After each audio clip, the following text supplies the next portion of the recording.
Friction Racing Products technical episode number 4, all BMW shootout. My name is John Chen, principal of Friction Racing Products. I have here today with me Devin Strange, sales manager at Irv Sievers, and also the principal of Strange Motorsports. We compared the S1000RR against the M1000RR against the crown jewel, arguably the best production bike made to date, the HP Race.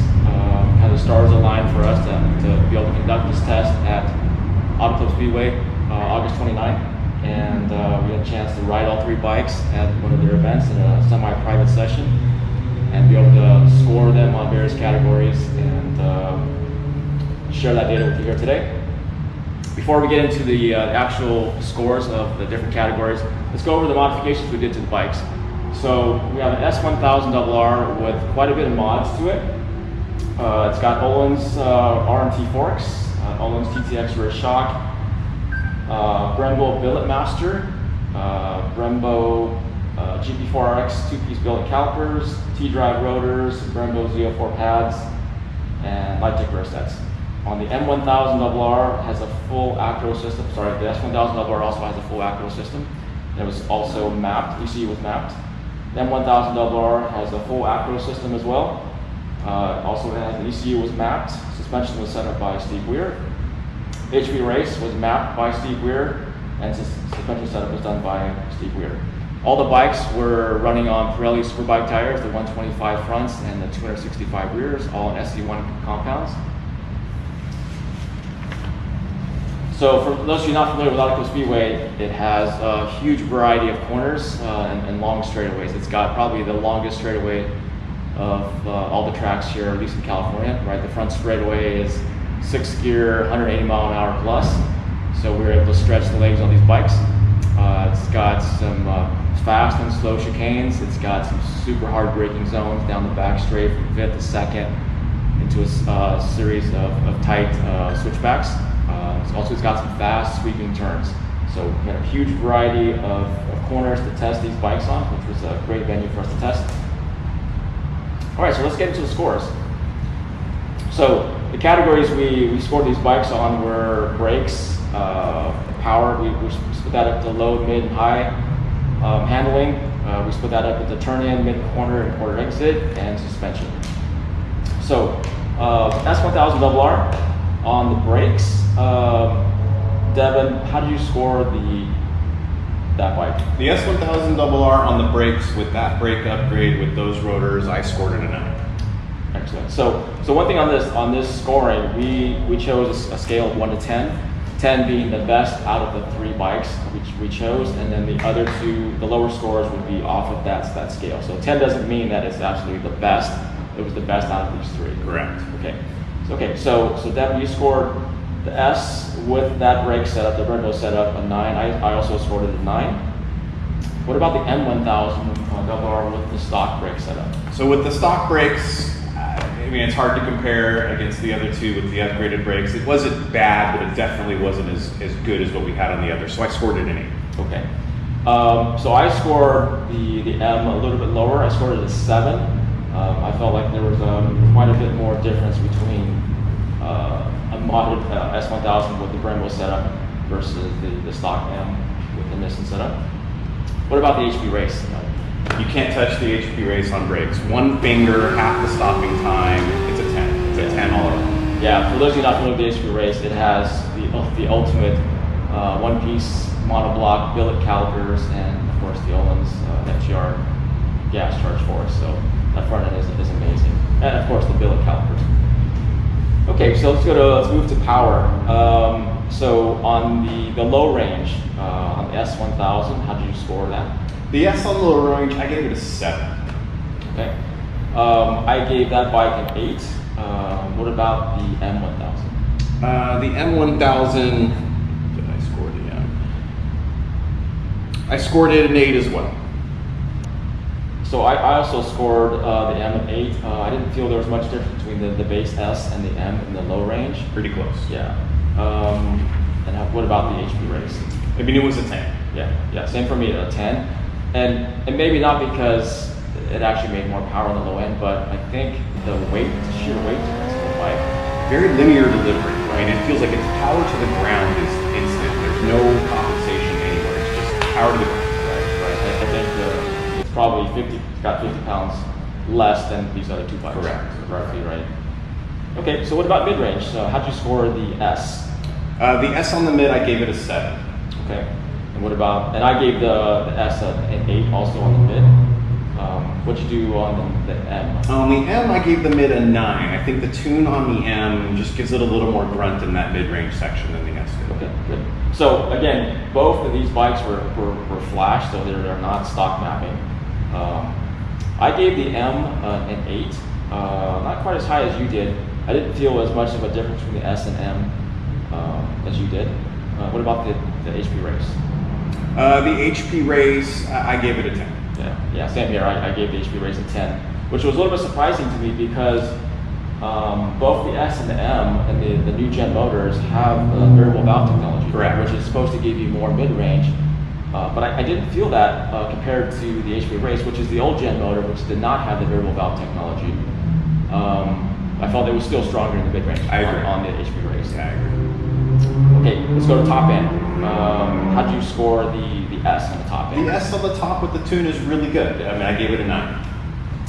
Okay, I gave the S on top end an 8. Let's move to the M. The M on the top range, I gave it a 10. I thought that thing pulled as hard. I think we had talked about that, as hard as that HP4 Race or real close. Those two on the top are fighting for who's going to be at the end of that straightaway. Right, and I also scored the M a 10 on the top end as well, and I gave the HP Race a 9 actually on the top end. I'm so torn on that because they're so close. I feel like they could each be a 9 or a 10 given any run down that back straight. But I do think they are very, very close. Yeah, we did drag racing at Auto Club in the two straightaways, two long straightaways, in the front banking and down the back straight. And of course, it's hard to get two identical bikes or two bikes with the same drive out the corner to measure the top end. But when I was on the M chasing you on the HP Race, I could inch up on you. Yeah. And the other way around, when I was on the HP Race and you were on the M, I had nothing for you. Yeah. So that led me to think that the HP Race was a little bit stronger on top than the M. Okay, so let's go to the handling part of it. So we break that into 3 sections. So the turn-in. So on the S, how did you score that? The S turns in really nice. It's a much improved chassis than the last generation. I gave it a 9. Good. So I did also. Now this S has been modified, but the geometry has been tweaked by Steve Weir's. No, John's gonna love it. Hell, he's on my chassis and broke his personal S, so whatever. Yep. So and as has the M as well and the HP Race. So I can say we're pretty much on even playing ground for on geometry setups. On the M, how did you score the turn-in? Same. I think the M and the S hold on turn-in very similar. I gave it a 9 as well. Yep, same with me. It was very, very similar. They're basically identical. They're basically identical. Geometry bikes, right? How did you score the HP Race? Gave it a 10. Yeah, same with me. The turn-in, and I think it has to do with the sheer lightness of the bike and that front end, right? You can't touch that front end. Right. You're just. I mean, that's top of the food chain stuff. It doesn't get any better. Right. Turn in under the brakes on that setup with just the sheer lightness of the bike is going to be superior. You can put that bike anywhere you want, whenever you want. Right. What about mid corner? So let's go to mid corner. So on the S, how did you score the? So on the mid corner, I still give the S a 9. I think it holds a real tight line. It doesn't get wandery. It's very stable. I think it holds pretty good. Okay.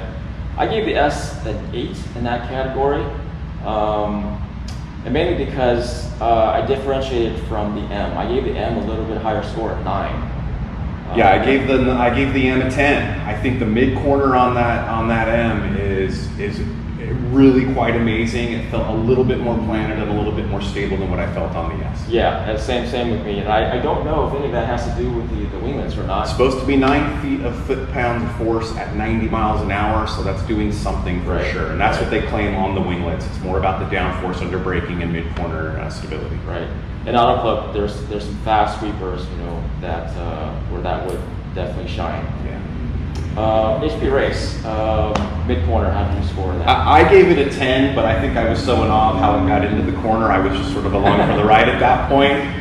But I thought it was exceptionally well put together, mid-corner, very stable. Again, a lot of that having to do with the flex of that chassis and that front end. Yep. Okay. Yeah, I gave the HP Race a 9, which is equal to what I gave the M. Okay, let's go to corner exit. How did you score the S on corner exit? So the S shines in the exit. I think the S is a solid 9 on the exit as well. It's very stable, it's very planted. Powers come to the ground very efficiently.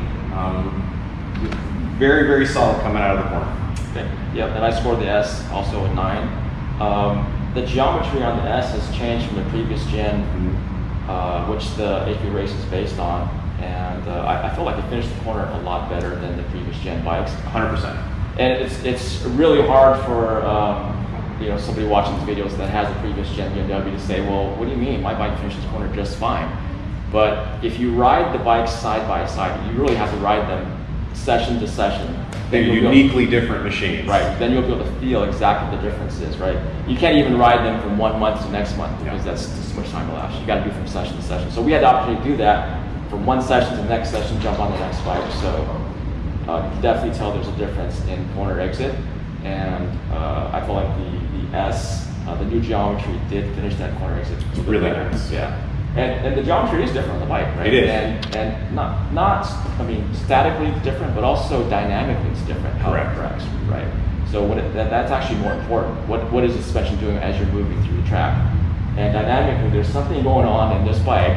I think with the rear swing arm setup, that's changing how it behaves dynamically, because the swing arm ratio on the new S and the M is drastically different from the previous gen. Correct. The ratio is much lower, right? If you are gonna put a different shock on the S or the M, the spring rates are dramatically lower. Not what you would think. Right. Just give you an example. So my previous gen BMW track bike, I was running a 10.0, 10.5 spring in the rear. The new bike, I went to a 6 or 6.5. I mean, it's crazy how much different the spring rate is. So the shock is moving much faster in the rear. Okay, so let's go to the HP Race. How did you score the corner exit on that bike? The HP4 Race, on exit I gave it a 9. While I gave the M a 10, I think that the M kind of came out of the corner just exceptionally well. Very planted. I felt like there was zero hesitation on the power to the wheel. HP4 Race is right there, but I think you're just feeling a little bit of the flex and the lightness of that bike when you're leaving the corner more than some of the others. Yeah, and I actually scored the HP Race a little bit lower than you did. I gave it an 8.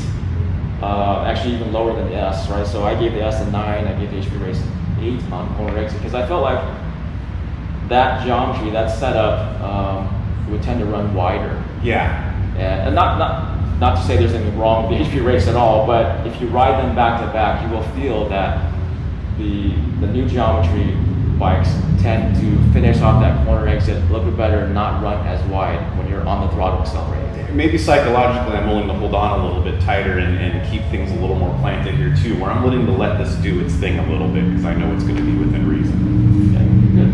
Let's move on to the last category we scored, which was suspension. Now, again, the S we tested did not have stock suspension. We removed all that, and I'll explain why we did that a little bit later. So how did you score the S? S was great. I gave it a 9. The suspension on that is really well done. That Nolan's kit is pretty phenomenal. Next time I set that up. Yeah, I get it. I also gave it a 9. Let's move to the M1000. How did you score that? I actually think the M felt equally good on suspension. Like I said, my big complaint there was brakes, but I thought it was on par with the S. I gave it a 9. Okay. I gave the M with the stock suspension an 8, a little bit less than the Olin setup on the S. Let's move to the HP Race. How did you rate the suspension? 10. 10. Yeah. I'd go 11 if that's possible. If we want to go high, the highest mark we want to throw. Again, that suspension is special. Right. So, okay. So if we tally up the scores, it's a little bit interesting here that both of us scored the HP Race as the winner in those categories, right? No surprise. No surprise. But what is surprising is the gap between the S and the M, between your scores and mine. Yeah. Right. So your score for the S, that's modded, total score was 68, and for the M was 73. That's right. That's a big jump. That's a big jump. 5-point difference. And my score between the modded S and the stock M was 68 to 69, which is just 1 point difference. So, from my opinion, and I think a lot of people might be asking this question, is how close is the S to the M? How close can I get the S to the M? Is maybe one of the things that I was trying to figure out in modifying a stock S and then testing against your M. I felt like it got pretty close. Of course, when I ride your M, I'm not riding at the same level I ride my S. Correct. Right? And vice versa. Right? So so that's why we're not comparing lap times here, because it's almost impossible to have that gauge when you're riding someone else's motorcycle. Right. You can't Especially this one. Right. Yes. You can't risk going down to someone else's bike. So, but I scored these bikes a lot closer, and you know, the question a lot of riders are going to have is, hey, can I buy an S, make it as good as an M, and how much money is that going to cost, right? So let's throw into that too. Can you make an S at HP4 Race? Absolutely not. There's no way. No way. So we'll kill that right now. Yeah. The amount of money you'd have to dump into it, and You'd be buying a really nice house at that point. right, and you can't put a carbon frame on it, right? You just can't make it to that level, and I don't know that you'd want to, because the new geometry, I think, Really is good. is better, right? You know. Yeah, I agree. If you could have, I think maybe the best of all worlds, I think would be the M chassis with the suspension of the HP Race. And leave the motor. Right. Yeah, I agree. That would make, and brakes. A hybrid between these brakes, or just something slightly better than the stock package. And historically, I don't ride stock brakes, so I mean, I think I was a little harsh on that, because I just expected a little bit more, and should have known what I was getting without that upgrade. Right, and for most track riders, the first thing they upgrade besides exhaust is brakes. Correct. Right? Because that's a huge component. So let's talk money-wise, like how much money can you throw at an S to try to get it close to an M, and does that actually make sense even? So S in this trim M spec, you're looking at a 22.7 MSRP just for the bike before we start modding. Okay. And I think you said you've got probably 10 on top of that into there. In hard parts, yeah, probably about 10. The MSRP on the M comes in at a 37.5 sticker, and what you get is what you see. So what we've done here is we've basically invested about 34, and this is about 37. Yeah. And this is still a slightly better bike in my mind, and a much better bike in your mind. Yeah. Compared to that. So I agree. So I hope that gives the viewers a little bit of an idea of when they're looking at these bikes, and they're trying to decide which model to go with. Although the M is hard to get, right? It's very limited production. They made less than 200 last year. They're going to make fewer next year. You know, you gotta be ready to jump in on that and try to make it happen and fight for your spot. Where S's you can pick up pretty much at any dealership right now. Yeah, and something else I want to mention also is, you know, the gap that we're talking about here is probably for the upper track rider. Racer type of gap, right? When you go into, let's say, level 2 of a track day or level 1, the novice group, I think it would make less sense to dump that kind of money into an S, right? Because you won't be able to exploit the limitations of the bikes as much, right? So at that point, you know, if we had a novice rider comparing these two bikes, they would probably score much closer, because they probably wouldn't be able to tell the differences that we pointed out. I think you're right. I think the little bit more seasoned guy at the track's going to feel some of those differences better. Like you say, when you're running in that mid-pack stuff, that's a really well thought out machine off the showroom floor, turnkey, go out there and you can run some pretty decent lap times. Absolutely. And for a lot less money. For a lot less money. Right. Awesome. So one of the last things I want to touch on, and I get this question a lot from riders, and I just, because I've ridden a lot of different bikes, I've raced a lot of different bikes. The question I get is, what is the best bike out there to buy? And I always preface this with, okay, you need to look at more than just the bike itself, because all these new sport bikes, you know, They're good. they're awesome bikes, right? They've gotten way sophisticated, tons of electronics, but they're all clamped down by EPA, right? If you're going to the track, you're going to be a track rider only. You're going to need to be able to find support, right? Support to be able to map that ECU, suspension support, adjustments, Chassis right? setup. Chassis setup, Oh, right? yeah. That's huge, and I think BMW did something really smart in that they have support, right? They've, you know, BMW sponsors, for instance, Fast Track, right? There's a local track here in Southern California, Right. and the local dealers like yourself will go out to an event, and you'll bring somebody out there to do setup and for people, right? Right. Steve Weir is a race engineer that is a consultant that BMW hires, and you guys bring him out to the tracks, and he helps riders dial in the bikes. That's huge, right? No other manufacturer is doing that today, and that's something that you know, when I got onto BMW in 2015, when that was a revolutionary change to the bikes.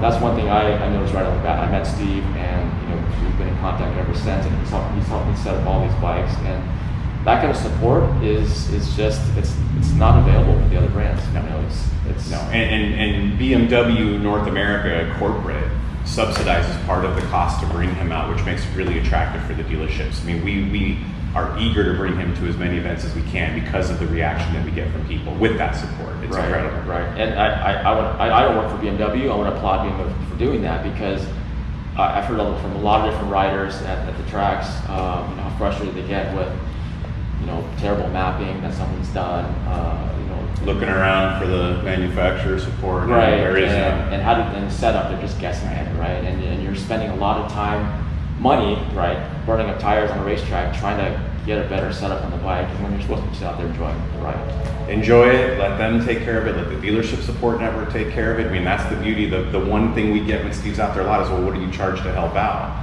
This is free of charge. The dealerships brought me out here. We're bringing the support out. Wait, how much was it? It's free of charge to the Free. people at the track. Wow. You show up, you ride with us, you come hang out, you get the support. It's that simple. Wow. Yeah, definitely nobody else is offering that. I think it's pretty smart for BMW to offer that.